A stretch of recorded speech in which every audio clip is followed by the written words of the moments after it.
This is the College Football Enquirer with Ross Dellenger and Steven Godfrey. I am Andy Staples, and Ross is currently in a hotel room in New Orleans. I'm sure there's been not very much sleep at all after covering the best game of the college football playoffs so far. You had Ole Miss, Georgia. Ole Miss stuns Georgia with a not quite last-second field goal because there was some pitchy woo-woo, as our friend Scott Van Pelt would say, there at the end. But what a game. What a performance by Trinidad Chambliss. It was magical.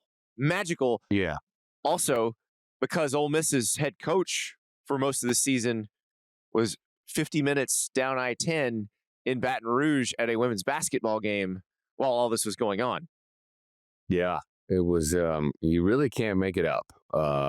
Every time you think that college football has done all it can do to shock you, then there's something like this that happens where you have a team who's, got a former Division II quarterback and a head coach in his first month and a staff that's just, 6 staff members are going to their arch rival. To pull off a win like that against the perennial sort of dynasty of at least the last few years in college football in Georgia, it's just stunning. And being down 9 in the third quarter, and seemed to be everybody at halftime was like, all right, well, this is over. You just kind of got that vibe in the press box from people, and to bounce back like they did was incredible. It was an awesome game, right, back and forth. And the difference, you can point to a lot of things, but Trinidad Chambliss was just remarkable. And afterward, Keith Carter, the athletic director at Ole Miss, said that, he reminded him of Johnny Manziel out there, the way he ran around in the fourth quarter. There were a few drives there late in the third, in the fourth quarter, where he ran backwards 20 plus yards and ended up finding receivers downfield. It was a crazy game outcome, and it's hard to believe that their Ole Miss is in the national semifinals, but here they are. Regardless of the outcome in terms of which team won and which team lost, I was delighted to see that some of the nonsense in this game didn't actually affect it. Now, some of that nonsense was manufactured early by Ole Miss. It felt like that missed field goal opportunity before the half, in which, we talked a little bit about this in our game preview, Andy. This staff and its weird construction, and the fact that half of the coaches on the field are pulling double duty for LSU with portal work. Was this going to affect an in-game decision? Was this going to affect any kind of in-game strategy? The ridiculous nonsense that staff put out there, where I can't remember which receiver it was, Ross, that basically cut inside towards the hash instead of going to the sideline to then set up. Essentially, they didn't have a timeout. They couldn't kick a field goal. It felt like those 3 points were going to hang over them. That didn't end up occurring. But then you saw this Big Ten officiating crew insert themselves in a really bizarre way, I thought, down the stretch. Of course, there was the kind of blatant missed face mask on Georgia. There was also, I thought that was going to turn the game. And yeah, well, I mean, given the momentum for not letting that happen. Absolutely. That is the most glaring one because of when it occurred in the game. It would have obviously set up a first down and let Ole Miss maintain possession. But if you go back and look at what I thought was the way a lot of the downfield pass interference judgment went in the first half, I was like, okay, they're going to let them play. They're going to stretch it out and let them be physical. And it was almost as if they flipped officiating crews in the second half, and you got into some really ticky-tack stuff combined with, I thought, really weird and selective holding calls. And it felt like the game was going to be pulled away from the teams. I don't want to focus too much on the officiating, but then at the end, I know some of this is letter of the law, but have we seen a dumber situation? Ross, you were standing on the field, right? They had to wheel that stage on and over the field 3 times. It's crazy. Yeah. Yeah. The stage for the trophy presentation, got on the field, and they were having a really hard time getting it off the field because all the security personnel, I guess, left. They left the field. They wheeled it on. They're not and they trained left. to take it off. Hey, man, they had to come back on the field. It's not built for speed. Some of them, that apparatus is not really built to handle well. Some of them gathered around and were like, come back. Come back. We need to get this off the field. Well, and we talked about rookie head coach mistakes potentially by Pete Golding, and I'd say that what happened before the half was one of those. But Kirby Smart made a tremendous error in judgment in this game, going for it on 4th and 2 from their own 33-yard line early in the fourth quarter, down 3. And it's not the going for it part. That wasn't the part that, because Nate Frazier hadn't gotten hurt yet. He's running hard. I feel comfortable with a good play call there, but they didn't have a good play call, or they didn't have good communication, because it looked like about half the offense didn't know they were actually snapping the ball. I think they thought they were running what teams call freeze, which is when the quarterback just barks out signals and tries to draw the defense off sides. Yeah. And so the left tackle for sure didn't seem to know that the ball was getting snapped, and Centurion Perkins just blows past him and hits Gunnar Stockton and makes him fumble. We saw a variety of terrible fourth down offensive play calling in this round across almost every one of these games. Really ill-advised, what would we say in football parlance, too cute or cutesy. A lot of direct snaps that didn't work to the running back. A lot of fourth down calls in these games that were like very, very questionable.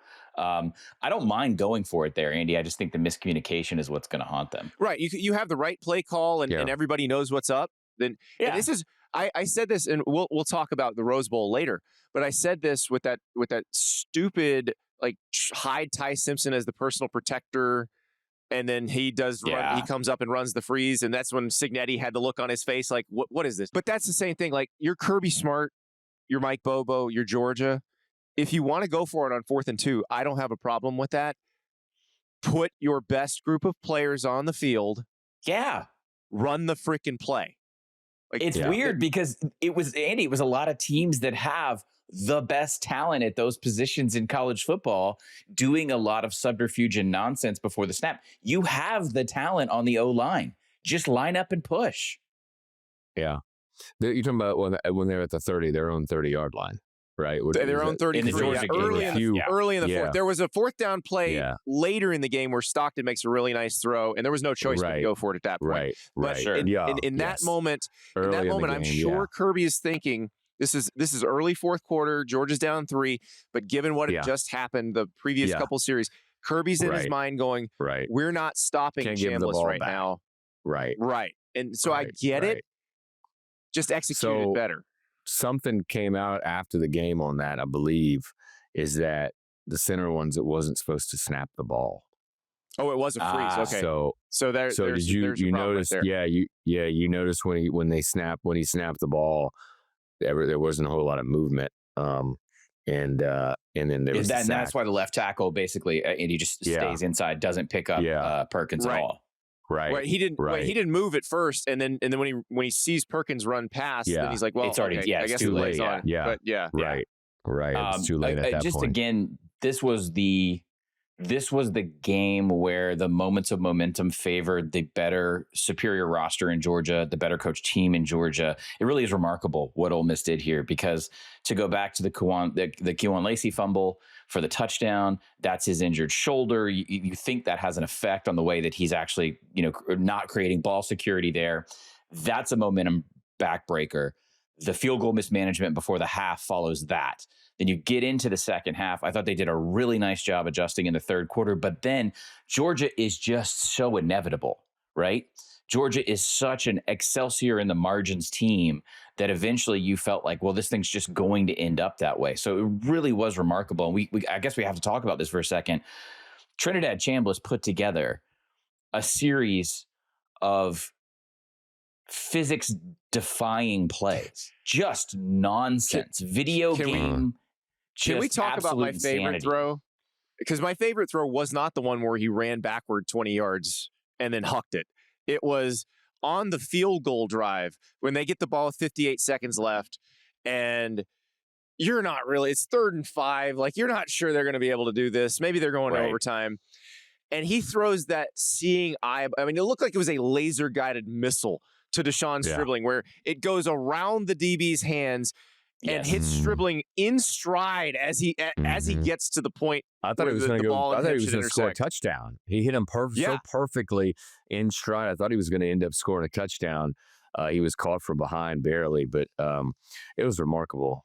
His play in the last. By the way, the last 25 seconds quarter. left when that play was run. If Georgia runs the ball on third down the previous possession, there is not time to run that play. What was that about? Just absolutely fascinating. I mean, God, I hate to beat a trope to death, but I guess, Bobo, we're gonna have a conversation here in the back in the home state in the offseason, Bobo. I mean, this was And the dang ball. The chicanery in the final seconds. Again, I know that is technically what is supposed to occur. We could maybe spend some time on that later. But I thought Ole Miss did a good job calling the timeouts when they did against the play calls that Georgia selected, because it was 54 or 55 seconds they ended up with to move down the field and to create that one long pass. They did a fantastic job at that. You couldn't really fault them for the clock burn. Now, one of those passes by Chambliss could have ended up destroying the entire game, which was the sideline pass that was almost intercepted. He needs to just throw the ball away. But without timeouts, I thought that was really, really clinical. I thought everyone had a lot of poise on Ole Miss's sideline. And then, of course, just the weird nonsense with the safety. We're going to talk about this game in a second, but Pete Golding, rookie head coach, coaching his second game as a head coach, made better tactical decisions than Kirby Smart in that game, used his timeouts better than veteran national championship winning coach Ryan Day in the Cotton Bowl a night earlier. So like that, we're going to talk about the Cotton Bowl in a little bit. But before we do that, I want to talk about the Lane Kiffin of it all. We saw Lane Kiffin with Kim Mulkey at the LSU basketball game. Ross, you reported it, hours before that Lane was not coming to the Sugar Bowl. And it's not that part of it that I want to talk about. It is what happens next that I want to talk about. So I just got a little intel that at least one of the Ole Miss coaches, like the Ole Miss offensive coaches who are going with Lane to LSU, are supposed to go to a staff meeting in Baton Rouge on Friday morning as we're recording this. And at least one of those is still back at the hotel, the Ole Miss hotel in New Orleans right now. So what's happening now with this group? And like Lane Kiffin, is he regretting this? I don't even know. Should I go so far as to say, is he regretting going to LSU in the first place and leaving Ole Miss? Because this team can win the national title, like now. Ross, before we get into the reporting, I got a text last night, and this is very foreboding if you're Ole Miss. I got a text last night after the game, and it was from someone at Ole Miss that said the scariest thing is that tonight there was no Lane. There was no Lane focus. There was no Lane attention. He didn't show up, and I'm terrified of what he's going to do to bring the spotlight back to himself next. So I don't know. I don't know if it's. I don't know if it's going to be an ultimatum. I don't know if it's going to be actually pulling some of these coaches from the next round. But it just feels like, and I thought it was a very prescient text. Of course, obviously they are very biased in having dealt with Kiffin, but history tells us when we turn our eyes away from him, he has a really good job of making it about himself as fast as possible. Yeah, we talked about it a little bit off air, and we didn't get to talk about it on the pod because my story dropped, I think, a few hours after the pod published earlier this week. But just the tampering going on, the accusations from Ole Miss people of the tampering of the LSU-bound assistants that have continued to coach with Ole Miss. In that situation, I'd written in my story earlier this week that there was a thought around Ole Miss that all 6 assistants that are headed to LSU will not continue on with Ole Miss in the playoffs, regardless of the outcome of this game. And we don't know for certain about that yet. Keith Carter, the athletic director at Ole Miss, said he didn't know the future of the assistants after the game. So nothing is certain right now, as Andy said. There's a meeting in staff meeting portal, staff stuff, recruiting, etc. Back at LSU, and I know at least a few of the assistants who coached in the game last night are there in LSU football ops right now at 9:30 a.m. local time here. I don't know how many are going to stay permanently with LSU and not, and not continue to coach Ole Miss. It'll be fascinating to sort of see. And it's two things going on, right? I think Lane obviously wants his assistants back to start recruiting, and amassing the new LSU team with the portal open. But there's something else, as I mentioned earlier, going on too, and that's sort of a trust issue, I think, with the Ole Miss administration, especially in the tampering of having rival school coaches basically on your staff during the you open can't portal. run them the out whole if thing you're is Keith bizarre. Carter now. You can't run them out. Yeah. You need them to do this. But here's what this says to me, guys, and tell me if I'm out of bounds here. Lane Kiffin didn't believe they could do this. No, I think that's obvious. I think it's obvious now. I think the way that this team has responded against him, and Chambliss had a very quick jab, Ross, up on the podium, the post game, or just saying, hey, people counted us out X. But when our coach left, there's a very dismissive tone about this amongst the players, and this program has moved on. And I think they're being fueled by the fact that Kiffin made a tactical decision where he thought they would coach until probably this game, Andy. I think because he felt like, hey, look, let's be obvious. Let's state a fact here. Like we didn't even beat him with me. Without me, there's no way. Yeah. Here is the cold reality. Okay, a career defensive coordinator who was almost run out of Alabama by their fan base has coached 2 games. They are both playoff wins, and one is against arguably the 1A, 1B dynasty program currently of college football. And the best coach in America. Yeah. Absolutely. Yes. The number one coach you would draft if you had to hire. Yeah. He just beat him tactically on the field. Lane Kiffin did not do that in Athens this year. And now suddenly we're in this narrative shift. And this is where, again, a lot of people around Ole Miss are thinking, what's he going to do? How's he going to arrest the attention back to himself? I think he's upset. I think he's frustrated because now we talked a little bit about this off air. Andy, he would love to call an offensive game against Miami. He would love to be scheming something up with Charlie Weiss Jr. right now, because I don't think there's a team left. Now, I don't think Ole Miss is going to win the national championship. But they could. We're down to 2 games. And the only stranger things have happened in you two games, you just 8 quarters of football.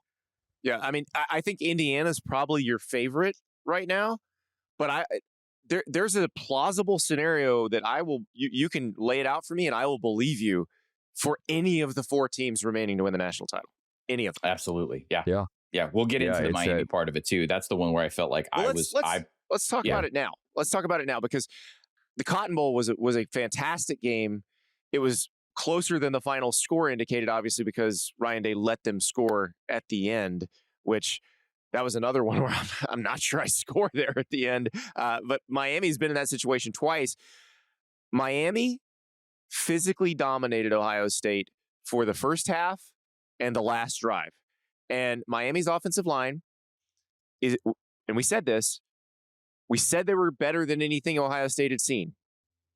Yeah. And the combined offensive and defensive lines at Miami, the trenches at Miami, were better than anything Ohio State had seen. And that bore out during the game. 2 things I was really wrong about.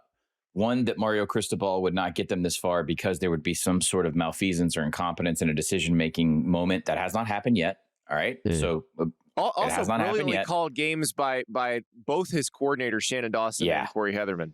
Brilliantly called game. I would say Dawson and Heatherman at this point look like the best coordinator duo if you just turned this playoff bracket into a story. Haynes and Shanahan. We keep forgetting Indiana, but yeah, go ahead. Yeah. I mean, we'll get into that in a second, because that just looks like 2012 Alabama. It's nuts. So Miami competent in coaching. And I also thought, well, given the way these 2 rosters match up, it doesn't really matter if you have exceptional playmakers, because that's what the other side has as well. So I almost thought that was be a neutralizing effect. And it was not. It was not. Miami's playmakers had bigger playmaker moments on both sides of the ball. I'm not even thinking about Tony so much as Ruben Bain. Yes. Define the first half, Andy. He's a game wrecker. And so Ruben Bain, but Akeem Messidor was great too. They had 3 or 4 defensive linemen who were basically unblockable in a game where the refs were not calling holding. Like, no. If that officiating crew, and it's an SEC crew, if that officiating crew had called a medium amount of holding penalties, Miami wins that game 41-10. Yeah. Well, I think at a certain point, again, to go back to the sugar for a second, you have to figure out in those first couple drives where you're going to set the line on pass interference, business going down the field, and then what you're going to call and what you're going to let slide and holding. What bothers me a little bit is how different some of these games were in where that line was. Look, we all knew how talented Miami is, especially on the defensive front. We talked about it throughout the season on the pod. Ruben Bain, especially. Every time I looked up at that game, Miami defensive line was just whipping Ohio State. And it's not like this is some offensive line from a G5 league or something. Yeah, these guys are going to play in the NFL. These are NFL players, right? Playing in college, and Bain in that defensive front just absolutely rolled them. And it's exactly what I know Mario Cristobal envisioned happening and how he built the team. I love you. You retweeted a story from 3 years ago that you wrote. Yeah. Explaining his desire and what he wanted, and it is 100% come to fruition with this team. Yeah, it's crazy. Like when you read that and read some of his quotes back, it's like, wow, like everything is like happening how sort of he envisioned it to happen. Coming to Miami and trying to build the lines up, sort of like he did at Oregon and what he saw when he was a coach at Alabama. As he told Nick Saban on game day, mass kicks ass. And so that's what he poured everything into building up the offensive and defensive line, and it showed. It showed, and and they match up well, like with this Ole Miss matchup. Everybody who's they were sitting. I think they were sitting. Miami people were sitting watching that game last night, rooting for the Rebels to come back, given the matchup. I think proposition. Well, my favorite Miami player is Francis Mauigoa, the right tackle. And my favorite play of this game was in that last drive where Miami just needed to salt the game away and just said, you know what? We're going to run this right down your throat. There's a play. I think they hand off to Brown. I think they hand off to Shamar Brown. And he gets, through the line of scrimmage. He gets hit about 2 yards past the line of scrimmage. And Francis Mauigoa looks at this group of people. So there's a couple offensive linemen there. There's Brown. There's like 4 Ohio State players trying to tackle him. And Francis Mauigoa just runs up and shoves the entire pile 6 yards. It was insane. Like it is the blocking sled come to life. And you just see his feet chopping. I can just hear like every O-line coach in my pass going chop, chop, chop, chop, chop, chop, chop, chop. It was amazing. We can overcomplicate analysis post game. Teams that are running the ball, almost with the exception, the Sugar Bowl Georgia ran for more yards than the Sugar Bowl. If you are running the football, you are winning these games. It is as unsexy as it gets. But it has, we can talk, we will talk about the Rose Bowl. We will talk about the Rose Bowl. Yeah. Oh my God. But again, I had that same thought watching Miami on New Year's Eve. Running the ball effectively is basically the health indicator of playoff survival. Yeah. And Miami can do this to anybody who's left. Miami, Indiana might be the best like clash of the Titans. Like we're going to impose our will on you kind of matchup, if that's the national title game matchup you get. But I will say this, Ole Miss can score on Miami. Miami can score on Ole Miss much better than it could on Ohio State or Texas A&M. I think we may see a little higher scoring game between those two. Yeah. Carson Beck. Last time he saw Ole Miss, he didn't have a great day. Very different circumstances coming up, but they are familiar with him. They are. Well, speaking of familiarity, Curt Cignetti coached against a team that he worked for a few years, and wow, it looked like his old boss's team. We'll talk about the Rose Bowl and the Orange Bowl when we return. We are back at the College Football Enquirer, and if you want to see my last day of the best backdrop ever with coconut palms and the crystal waters of the Florida Bay behind me, go to yahoosports.tv or just hit the home screen on your smart TV and find that Yahoo Sports Network icon. And you can watch all of our shows from the Yahoo Sports Network. But if you're on the go, phone, tablet, laptop, doesn't matter, 24/7, day or night, yahoosports.tv is the place to go to watch the College Football Enquirer. And look, you want to listen to it sometimes, you want to watch it sometimes, that's fine. But I want to make sure you know Yahoo Sports TV is the place to go if you want to watch. Now, guys, we watched the Rose Bowl.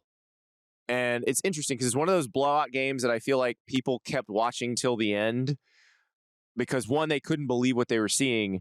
And two, there's a lot of Alabama haters that wanted to see this happen to an Alabama team under Nick Saban, and it just never did.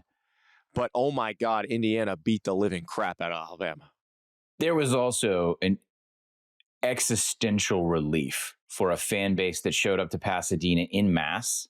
I talked to people who were there, our friends at Home Field Apparel. They're all IU alumni. My Phantom Island co-host Ryan Naney was at this game. Indiana, this was church for a Big Ten football fan base to go and not only just make it to Pasadena, but to then experience that result was one of the more pure joyful things I've seen in college football in a long, long time. Now, that being said, also, they got rained on their entire time in Pasadena. They did not care. And the sun broke through as they were celebrating. And Pat Coogan, the center, accepted the most valuable offensive player trophy. Andy, I was going to tee you up on that. That so felt great. Like the most just O-line love in general, but that felt like just emblematic of this team. What a perfect statement. Well, Chris Fowler and Kirk Herbstreit deserve the credit for that. They're the ones that got to choose. And I love that choice. Pat Coogan, for those who don't know, was the starting center on the Notre Dame team that made the national title game last year. And this is a hindsight 2020 situation, but I would imagine Notre Dame probably wishes they hadn't done this. But Ashton Craig, who was the player that Pat Coogan replaced when Craig got hurt last year, got healthy. And so like, hey, Ashton's going to start again at center. We probably don't have a starting spot for you. And Coogan left and went to Indiana, and now he's the anchor of maybe the best, one of the best offensive lines left, and a team that I think is the favorite now to win the national title. Yeah, the easiest way to describe this game was I wish I could give you attribution, but I was having fun on social with some of the critics of the previous round, by pointing out this charity bid to the poverty program in Tuscaloosa.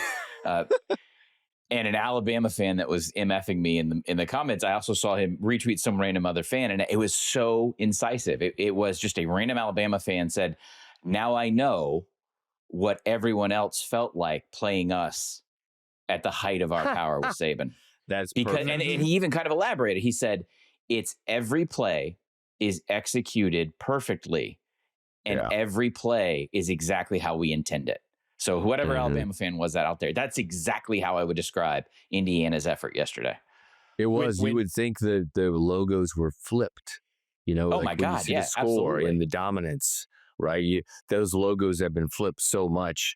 I guess replaced Indiana with a lot of different teams the last like 15 to 20 years against Alabama, and it did feel like that. I didn't get to watch a ton of this game because of travel and meetings in New Orleans, but every time I looked back up, Indiana was doing something incredible.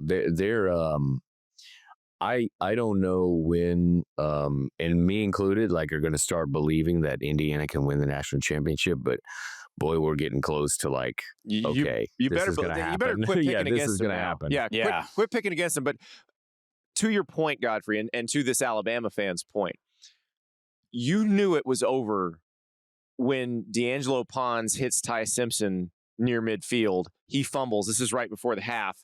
Yeah. And then Indiana goes on an 11-play drive, salts away the rest of the half, and it ends with that Fernando Mendoza touchdown pass to Omar Cooper with 17 seconds left. Like, guys, Mendoza only threw the ball 16 times. Yeah, it's crazy. He had more touchdown passes than incompletions. Like, they didn't have to do a damn thing. This is the definition of what Saban built. And I would say first era pre-Kiffin Saban. Like, this is just absolute imposing of will. And remember, you're not supposed to be able to do that anymore. With the depth situations. Right. Well, that's the excuse the SEC's making. Yeah. Alabama ran for 23 yards. Now, look, I had Alabama fans in my mentions all last week that were mad that I picked Indiana to cover in this game. And I said, this is really simple, guys. You can't run the ball, and they keep teams that do run the ball well from running the ball. So you're not going to run the ball at all, and you're going to put it all on Ty Simpson's shoulders, who, by the way, tried and got hurt, and they had to go to Austin Mack. there was no hope for Alabama in this game. Like they matched up as poorly as you could match up with a team, and you knew this was going to happen. They play such great situational football. I mean, they converted, I think, over like 65% or around 60% of their third down tries. And then Alabama, I think they were less than a third when it comes to third down. I have the numbers for you there. 9 of 14 for Indiana, 3 of 11 for Alabama on third down, 0 for 2 on fourth down. 9 of 14. That'll work. The fact that it's remarkable what Cignetti and them have done there, and now we get a replay of one of the great sort of matchups that we saw in Eugene earlier this year. That should be fun. I'm still looking on the fly. When was the last time Alabama ran for 100 yards against a winning football program? They were negative rushing against Georgia in the SEC championship. They had 28 against Oklahoma in the playoff. They had about 80 odd against Oklahoma in the loss. They didn't break it against LSU. I'm still going, by the way, as I'm just looking backwards. I'm looking at their game logs right now. This was inevitable. Yeah, they ran for 117 in the win against Georgia. They ran for 146 in the win against Vanderbilt, 125 in the win against Missouri, 120 in the win against Tennessee. Coincidentally, that is the best stretch of Alabama's season. And then it all falls apart. Yes, the run game here, and you pick whoever you want to blame. I mean, I know quarterbacks involved in this, play choices involved in this. This was inevitable. Yeah, this is Andy. The fact that anybody was criticizing this, this is not a good offense. This is not an effective team.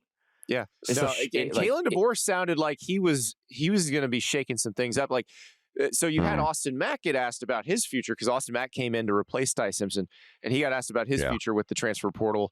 At that point, was about to open. It now is open. Ty Simpson's future is not decided right now. Yeah.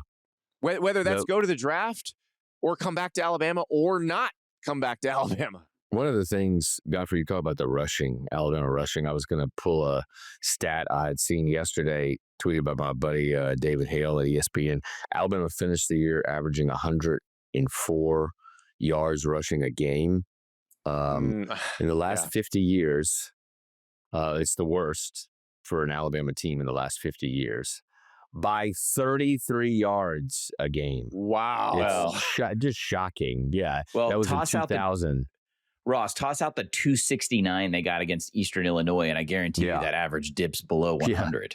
Yeah, probably. Yeah, it's probably like mid 90s or low 90s. Yeah, it's pretty remarkable. And that's really the theme of this. That's why they're here, right? That's why, or they're not here anymore. Is they couldn't run the ball. Well, so these two games that feed into the Peach Bowl were both blowouts. And it's so funny because the Rose Bowl obviously generated its share of takes, whether that be about Indiana or Alabama. I was at the Orange Bowl. It was another take bowl because it was, Texas Tech bought a roster. Well, okay, Texas Tech did buy a roster. Oregon's been buying rosters. Right. Oregon, and look, and I wrote this column. It's not just that Oregon's been better at building rosters in the NIL era than Texas Tech and almost everyone else. They've been building good rosters and working their way to this point for almost 20 years. So Chip Kelly takes over from Mike Bellotti. That's when they start getting some very good, unique skill talent that fits that innovative offense that Chip Kelly was running at the time. Like DeAnthony Thomas was like the perfect guy for that blur offense. And so they were getting guys like that, but they weren't getting the guys in the trenches. And then they'd get the occasional guy in the trenches, like DeForest Buckner, signed with Kelly, played for Helfrich. But then Mario gets the job when he takes over after Taggart leaves. And Mario's like, I'm going to build in the trenches here. He gets Penei Sewell. He gets all these great linemen. And then all of a sudden, it's like, okay, wait, you can have both these things here? And then Lanning gets the job, and he's like, well, I've been working at Georgia, and we've just been stacking talent like crazy, and I know how to recruit that level of player, so I'm just going to start whipping USC's ass on the West Coast for every good player, and then we'll supplement through the portal with the NIL era, and now you have a very complete roster. And so I talked to Bryce Betcher, the Oregon linebacker, 2 days before the game, and he said they have some stars. We also have some stars. Stars don't win you games. Teams win you games. And it was one of those things where he may as well have been winking as he said it, because the subtext of it was, I have been looking at this offense for a week and a half, this Texas Tech offense, and they ain't got anything.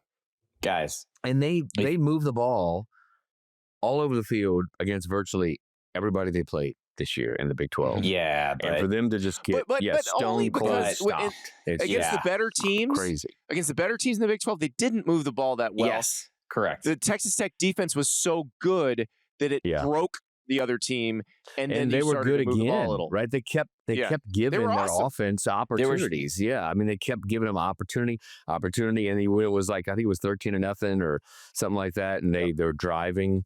Right, and maybe they were into Oregon territory, and you thought, "Oh man, this game, they're finally about to do something." And then I think they threw an interception. I think that was when Morton threw the pick. This was the worst quarterback in the tournament. It's very easy to say. Okay, if we could go back and draft, I think people would take Retzlaff. They would take Barnett. They would take the G5 quarterbacks and plug them into other rosters. I think Morton was the worst quarterback in the tournament. I think Texas Tech feasted all season, to y'all's point, against a schedule where how many short fields they had and how many games they could just muscle out. But when they played Utah and they played BYU, we saw Morton make decision-based mistakes, not physical play mistakes, decision-making mistakes, which is exactly what happened yesterday. But it didn't matter because the defense wasn't going to let them score. And the difference in this game is Texas Tech's defense was as good as advertised, but Oregon's just good enough on offense to keep some drives going, to kick some field goals. The first touchdown was because of Oregon's defense. The first touchdown was Mateo Uyunglele stripping Morton, and then I think he got tackled at like the 8, and then Oregon punches it in. Yeah, credit to Oregon from a game planning standpoint. I think they knew the kind of fight that they were walking into. They got comfortable kicking the field goals because they knew they could nullify that offense and gut it out. This was more similar for Oregon to like the Iowa game, I think, where they get comfortable in those situations.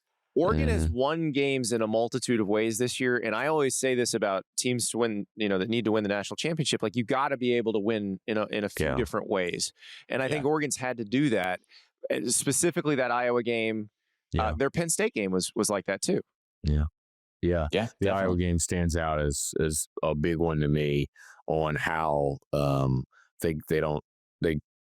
if they can't outscore you, right, they can win in other ways, and they've shown it. I thought that Lanning, as he continued to go for fourth downs and several times were stopped, that he was just going to, he was cracking the door enough to let Texas Tech around. But man, for like whatever reason, they just could not get going on offense. And he was never worried. I don't think Lanning was ever worried about giving Texas Tech the ball.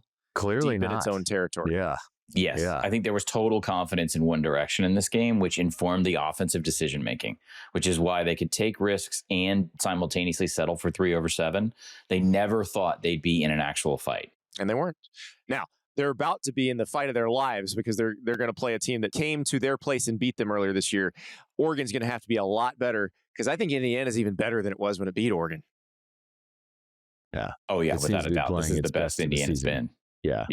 Yeah, I mean, think about what Indiana just did in the history of Indiana football, right? It's got to be the best couple of games. Obviously, it's the best couple of games in the history of Indiana football, all being Ohio State in the Big Ten championship game and then in a playoff game stomping Alabama. But it's got to be it's just to say that, right? That coming out of my mouth is still hard to believe that's happened. The last two games of Indiana football have been, Cignetti knew. He was talking to somebody on TV and said, "You know all about the mystique. You can tell me about the mystique, but I've watched the tape, and that's him just saying we know we're a lot better than Alabama." Yeah, I don't know what it's going to take. It's the misperception part of this because you're right, Andy. I think not the booth, not Herb Street and Fowler, but there is still this incredulity that surrounds Indiana. And I don't know. Maybe in a week from now, we won't have that because the entire nation watched what just happened on New Year's Day. But you got to get over the logo, man. This is the most complete and angry and talented team left. I think people are over it with this matchup specifically because they watched Indiana go to Eugene and beat Oregon already. So now Oregon should feel like the underdog in this game, which it is. Like if I'm Dan Lanning, I am positioning my team as if it's the underdog. No one believes in us, chip on our shoulder, all of that stuff. Because let's be real, they played them, so they know. And when they turn on the tape of the more recent games, they're going to look at it and go, oh, wow, okay. We have our work cut out for us.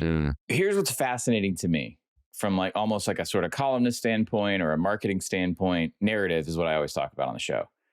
We have no Tiffany left. We have no Tiffany SEC brand left for the first time since I don't know. I mean, I'm sorry, I'll speak ill of my alma mater. They're not an elite SEC program, right? This is a Cinderella surprise story, and we're talking more about LSU than we are about Ole Miss when we talk about Ole Miss because of what's happened.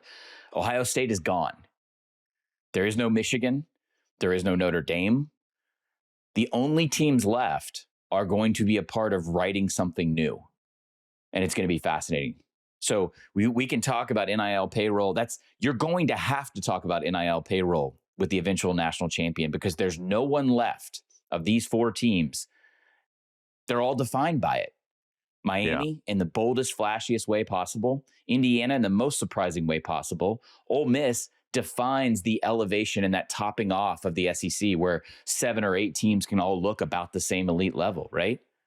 Yeah. Everybody, and then there's Oregon. Like everybody left is defined by this now. So there's going to have to be a reckoning for people to understand how you build a national title winner, but more importantly, who can build a national title winner. Well, anybody can. And this is the thing. I wrote this column and people push back on this because I said Texas Tech didn't fail this season. Like they just were in year one of investing the way that Ohio State has always invested, that Oregon has been investing for 20 years. So they're in year one of that. By year 4 of that, I bet they have a fairly complete team if they want to keep doing it. And I think Cody Campbell, the former Texas Tech offensive lineman / oil billionaire who funded this, seems pretty down with that. So if you think it's a failure, did they spend $28 million on their roster? That's the reported figure. It seems plausible. There were teams that spent that much or more that did not make the college football playoff and that did not win their conference. Texas Tech did both of those things. And guess what? That means run it back. Do it again. Except do it better this time. Yeah. Oh, no, that's look, I know it was hard yesterday for Texas Tech. That was ROI. Showing up and being a part of this tournament and being at this. By the way, A&M's gone. Texas didn't make it. Are you kidding me in that state? Yeah. They're the kings of the state, at least for an offseason. They're not going to walk away from this. But hey, just real fast. What if I'm sitting here and watching this? I had a Kentucky fan text me recently asking about the Will Stein hire. Everybody has this potential if you can stroke the check. All those dudes in Kentucky Cole, you just hired a young, dynamic guy who gets it, who's off of one of these staffs, by the way.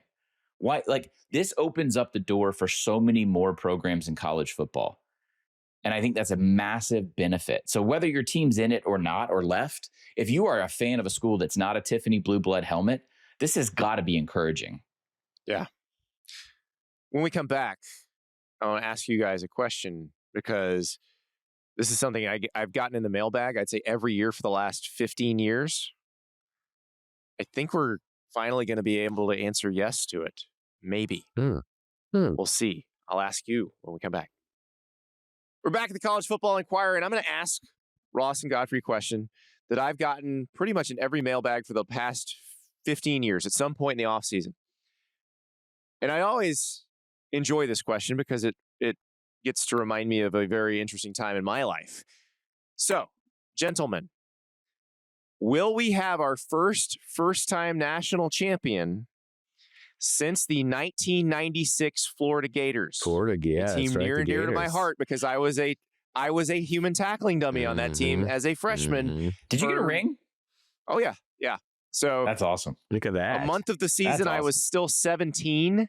So, I mean, this was a very weird, just thrill ride that I went on that had no idea was going to happen. But I didn't know the history of that at the time. I didn't realize that was the first time national champion in a while at that point. But there has not Since been maybe Colorado the year before, yes, or Georgia 7 Tech years before. The Georgia Tech. Yeah, one Georgia of them. Tech had him. Right. Yeah, but, I think it was Colorado. I think it was Colorado. I remember talking to Spurrier in his office at Florida about that. Maybe in 2020, he brought that up. He brought that up to show He that loves that stat. Yeah, that I was the last one. We were the last one. And Pretty good I remember talking with him and writing all about that, just in the history of college football, how incredible that is. That at the time, that was 25 years or so, 24 years. And now look 5 years later, and it's almost, almost 30 years since we had a first-time national champion. And I'm sure you were leading into this, Andy, is that the Rebels of Ole Miss could be that. Or Oregon, or Indiana. Or Oregon. Yeah. Mm-hmm. Or Indiana. Yeah. Miami's the only one that has a bunch. Ole Miss claims 3.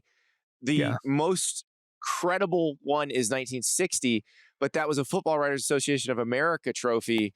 That was not the AP poll or the coaches poll. So most people don't count anything but the AP poll or the coaches poll. So I think if we are just going by the really recognized ones, Miami's the only one that would be an old national champ. Everybody else would be a new one. And I'd say that means because really, I feel like everybody's got a shot. A 75% chance of having a first-time national champion. I don't know what to point to that. If it's this more level, as we've discussed on the show before. Is it this leveling more of the playing field because of the NIL and the portal? It could be, but also what it is the playoff expanded. And guys, there's one team that was in the top 4, right, remaining in the playoff. Yep. Last year, is it the same? There was one team maybe remaining in the. I'm trying to remember. In the Final Four, there was one team that was in the top 4. Now that was a weird seeding situation that we had last year. But the point is, as you expand the playoff, you more of an odds that some of the top teams are going to potentially lose, and we've seen that. We've seen that the last 2 years. I think it's the portal. The format definitely plays into it, but even in a BCS system, Indiana would still have had the inside track on a national championship. So I think it's personnel and what's changed so dramatically in the last 5 years. Because Andy, this is not technically correct, but I would say that it's 4 teams because it's been over 20 years, almost 25 years since Miami. 24 years since Miami. Okay. Yeah. Since Miami won a national title, which was a vicious, amazing, incredibly talented NFL and remember, killer team. That was the 5th one since 1983 for Miami. Right. Then they enter the wilderness, so much so that many, many, many smart and supposedly smart people in our industry on the media side said, Miami will never be at this level again because the rest of the universe has discovered South Florida talent. And now you have the Alabamas of the world going in and pilfering, Liberty City, et cetera. So really, it's almost like it's a whole new program. And maybe I'm paying Miami too much credit here, but I think the journey that they went on from that Larry Coker title with all of that NFL talent till now is almost as unexpected as an Ole Miss situation, or maybe even an Oregon. Indiana still defines logic because of the history, but I remember sitting in the Al Golden era thinking, can Miami ever get back to this? Because a small private school really isn't equipped in that era of college football to build a powerhouse. And sorry, I'm laughing because the last time I was at Miami, I embedded with Uncle Luke for 36 hours in the Al Golden era. And I spent 36 hours with Uncle Luke during sort of the nadir of the Golden era. He sat in the 15th row of Hard Rock Stadium, which will host the national championship game. And he named off the top of his head the number of players that Miami had on their roster from the New York, New Jersey, Pennsylvania area. And every one was considered sort of like a sin to him. Like, why would you pass up some kid from Florida to pull a kid from remember, New Jersey? Uncle Luke, the godfather of youth football in South Florida, created his own Pop Warner League, and so knows everybody who's come through for decades. But my point is that day, and basically what I wrote, I think he was promoting a book. I think that's why I was writing the feature. But that day, Uncle Luke was like, I don't think this is ever going to come back. Because he was talking about taking kids of his in the youth football league, driving them to camps outside of Tallahassee, and them getting offers from half of the SEC West. One of my favorite Uncle Luke stories he told me is he takes Amari Cooper to Florida State. This was the story. Yeah. He takes Amari Cooper to Florida State camp, and Amari Cooper had been hurt the year before, so nobody really knew much about him. Does like 2 reps, scholarship offer. Takes him up to Tuscaloosa on the same, like they leave Tallahassee and they drive to Tuscaloosa. After a couple of reps, Amari Cooper's in Nick Saban's office, and they're not letting him leave until he takes it. So, like it is, but that's what happened. It's crazy. You know, I'm thinking about right now. I was with the Willie Taggart Oregon team on signing day morning, like the entire time. And Mario Cristobal was on that staff, which is why I bring it up now. And the conversations that they were having that day about what they had to overcome at Oregon and what Miami couldn't ever be again. And now to see that, I don't think these 4 teams are in the final of this tournament by any measure. I think we're talking about 7 and 8 win programs, all 4 of them. And Indiana, that might even be a stretch. If not for the combination of NIL and portal now about 5-ish years ago. We are seeing the data finally return. Andy, you talk about mailbags, Ross, talk about like questions we get all the time. We've been asked by fans since these 2 things occurred, what would the impact be? And it's hard to be patient because, the whole bye thing, right? What is it now? How many teams haven't with a bye? It's only 1 team is one that's had a bye. It's only 2 years. It's hard to create a referendum off a little bit of data. But this year, I think is the first time we can, with the proper amount of like education analysis, say this is what the NIL and portal will create, which is a much more distributed amount of equity, creating chances for programs that would never have a chance otherwise. Yeah. And the 1-7 record from teams with first round buys in the expanded era the last 2 years, I think is a little bit of a misnomer, right? Just because of last year's seeding. Well, Kurt Cignetti says all those teams that lost are just soft. Ha! Yeah. The best team in the tournament played in the first round last year, and everyone knew it. Yeah. Like we got to stop with this stat. Yeah. Well, it might fix itself because Ross, you tell us, the deadline approaches of January 23rd for them to figure out what next year's playoff format is going to be. Clearly, everybody in charge of the sport would like it to go to 16. Some would like it to go bigger than 16, but I don't hear any support for staying at 12, even though I'd be perfectly fine with staying at 12. If they go to 16, are they still talking about the double buys or would they go? Because I wonder if some schools might say, you know what? Can we just have 116, 215, and let's just go play? Well, yeah. I mean, I think some schools may argue that, especially given the results of what we've seen, what we just talked about the last 2 years and the record. But yes, they are. The discussion is around if you do go to 16, playing 2 first-round games the second weekend of December, the 13 and 16 seed and the 14 and 15 seed, almost like play-in games into the next round. The first 4. There you go. The new first 4. And so they would play into the bracket the next week for the sort of the first round that we know now. And then so the top 2 seeds would still get a bye, I don't know if the top 2 seeds want the bye. That's the thing. Yeah. They're like, please bye. Please just let us play.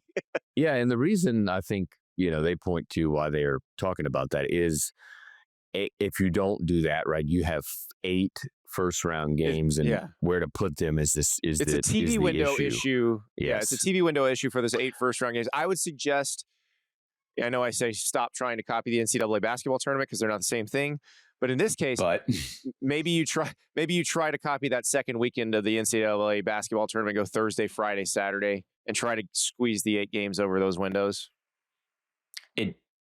It's crazy. And I know, like, Ross, you're reporting something. It's not like you're proposing this, but it's crazy we're having this conversation after yesterday because I'm not going to get on the G5 soapbox, but I do think maybe I'm contradicting myself here because I just said we shouldn't draw inferences from 2 years worth of data. Guess what? There's never 12 teams that are capable of a national championship. The more we expand this tournament, the uglier it's going to get. And you can blame James Madison until you're blue in the face. But Alabama had negative rushing yardage in the SEC championship game and got absolutely obliterated in the second round this year. You're going to see more of that than you are going to see. I will say there's 2 teams that were left on the cutting room floor that I think if they got in the tournament, and that'd be Notre Dame and Texas, if they got in the tournament and got hot at the right time, they could win it. Yeah. Well, my rebuke to that is we got to stop treating saying conference championship games like they matter. Right. Because Alabama should not have been in this tournament. That's why. Yeah. Alabama should not have been in this tournament, and Notre Dame should have been. Last year, the 5 and 8 seed played for the, right? I think it was a 5. Yeah, Notre Dame, the 5. Yeah. And Ohio State was the 8 seed, played for the national championship game. Yeah, and this year, there's a very real possibility we could have the 5 and the 10 seed play for the national championship game if Oregon upsets Indiana and if Miami beats Ole Miss. So if you talk to coaches, often they'll say every year in college football, there's really only 6 to 8 teams they think that have a roster that can compete for a national championship. I think that maybe that number's grown because of the of what we're talking about, right? The portal era. Yeah, maybe it has changed, but there's a point. I think the biggest concern on expanding beyond 12 and certainly expanding beyond 16 is just the continued devalue of the regular season. Yeah, I think 16. I'm a firm believer. Like 64 was the perfect number for basketball, and they should have never gone past 64. And I know they're going to expand it more. They should just go back to 64. I think 16 in this era might be the right number for a football playoff, but don't go past it. They will. 16 would not have been the right number 10 years ago. I think would have been the right number 10 years ago. I think it's 12 personally. I like that. I think we just got to get better at picking the 12. I think clearly we've got some serious issues. Well, and I have no problem with staying at 12 because, like I said, I thought Notre Dame or Texas, if they got hot, could win the tournament. But I have no problem with their exclusion because they did not do enough in the regular season to earn inclusion. Right. That's the point. It's like the argument that people make about expansion is, there's these teams that are good enough to win or at least compete for a national championship. Well, but the problem is that if they're good enough, they should have a better regular season, right? They should have won more games in the regular season. That's sort of like the argument. That's why college football has sort of hung its hat on this thing forever of we have the best regular season in the sport because it is so important because we have such a small group of playoff teams. They still do. They still have the most exclusive playoff in sports. I push back on this idea of affecting the regular season. NIL was going to kill the regular season. Portal was going to kill the regular season. The playoff is going to kill. Everything's going to kill the regular season. Notre Dame and Texas, the two teams you're talking about, they finished the season incredibly strong. Texas beat A&M. If anything, the thing to kill, the thing that I woke up thinking about after this round is we've got to get rid of conference championship weekend. We can't even assemble conference championship game participants correctly because we've overstuffed the conferences.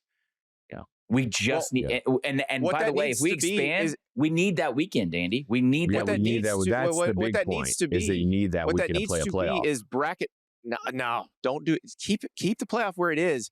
No, you can't end the playoff on January 19th, Andy. Sure, you can. We got to get it earlier. Make it bracket buster weekend. Meaning the seeds, the play-in games. Talking about you got and not even conference by conference. You got 2 teams that you're fighting over. Put them on the field. Play the game. Yeah. I think I'm siding with Ross here, which is let's use the weekend for what we need it for.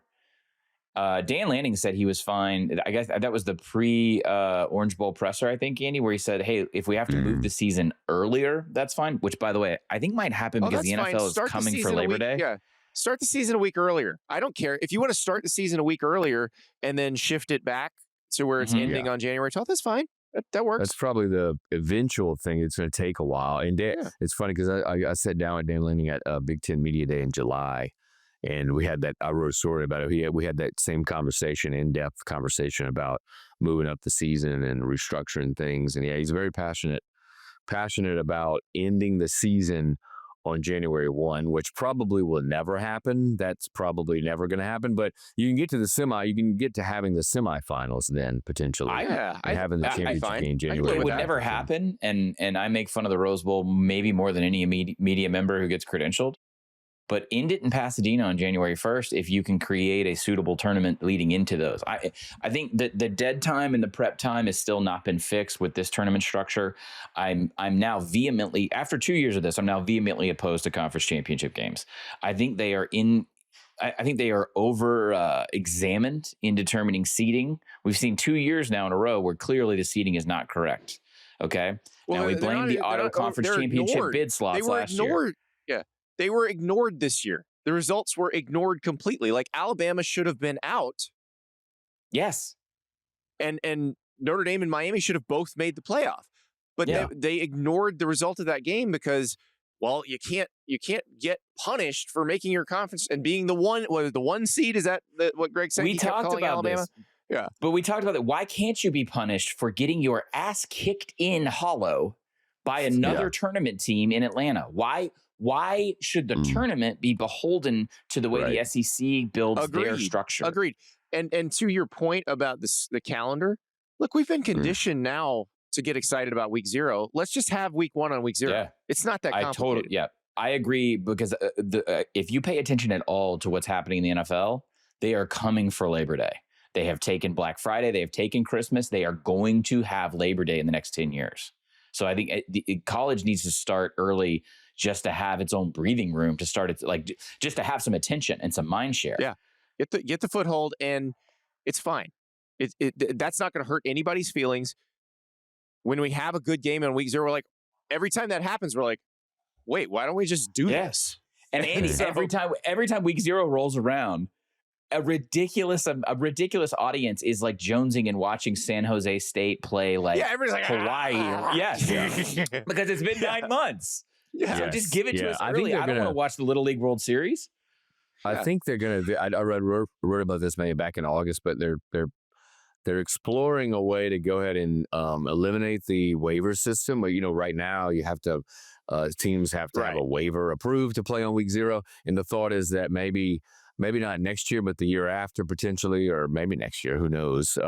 They just eliminate that, and then all teams can play on week 0 if you want. And that sort of opens up week 0, and then down the line, maybe that does just become the week 1, and you move everything. Everything sort of gets moved up. It's just so funny that the solution's right there in front of them, and they won't just do it.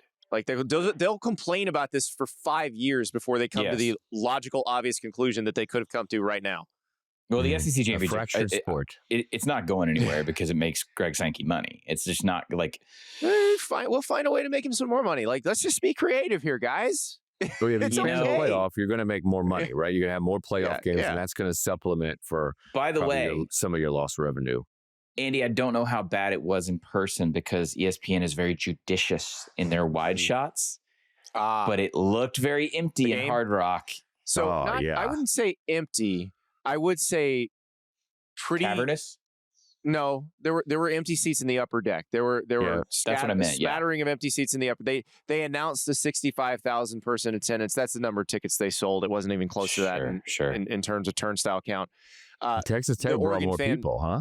Texas Tech definitely brought more. Yeah. And look, if I'm the Oregon fans who they've been traveling quite a bit for these types of games, I'm looking at it going, if we win, I have to go to Atlanta, and if we win that, then I have to come back here. Well, think about the quarterfinal or the semifinal matchups in the geographic footprint. You've got Ole Miss and Miami, 2 southeastern sort of footprint teams going out west, and you've got a western team and a Midwest team coming down south to Atlanta. If only there were a sensible solution. If only there were a sensible solution where the games could be played in places where they host 7 home games a year, in places where everybody has season tickets, so they just most of the seasons are going to be filled anyway. Andy, then we wouldn't get those awesome commemorative laptop bags, and we wouldn't get to go to fun little barbecues. I have never. The last time I took one of those was the national title game after the 2006 national championship game. It was a bag. I gave it to a homeless person at a gas station. I've not taken one since. Which is exactly what you should do.